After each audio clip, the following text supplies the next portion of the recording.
la gamme a été faite, mais étant donné que vous êtes ici aujourd'hui des professionnels du bâtiment, j'aimerais seulement vous présenter les tables de calcul qui ont été développées par HPS jusqu'à présent, parce que vous êtes les mieux placés pour pouvoir les maîtriser et les comprendre. Donc dans une première partie, je vais vous présenter les tables de calcul en ce qui concerne la charge de vent et les profilés de renfort. Et la deuxième partie, en fait, elle va concerner les performances thermiques d'une fenêtre ou bien d'une porte-fenêtre ou une porte conçue avec le système HPS.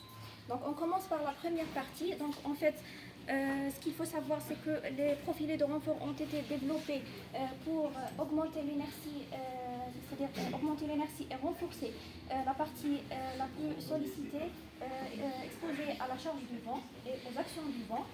Donc, mais la question qui se pose ici, c'est que quand est-ce qu'on doit faire recours à l'utilisation de ce type de profilé et à quel type de profilé on doit, c'est-à-dire opter. Pour répondre à ces questions-là, on doit se référer à la réglementation algérienne technique, qui est le RNV 2013 ou bien le règlement neige et vent, ou bien tout simplement le DTR CE 47.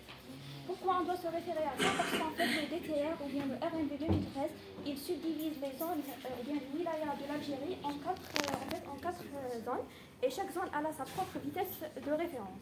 Donc ça, c'est la première étape. La deuxième étape, c'est en fait de déterminer la catégorie du terrain du projet étudié. Est-ce qu'il s'agit d'un terrain plat, libre de tout obstacle? Est-ce qu'il s'agit d'un terrain en zone côtière exposé au vent dominant? Est-ce qu'il s'agit d'un terrain situé dans une zone sururbaine? Donc il y a 5 catégories en tout, donc on doit identifier le terrain où notre fenêtre est située. Donc après ça, c'est-à-dire le troisième paramètre à prendre en compte, c'est en fait la hauteur par rapport au niveau zéro de la terre.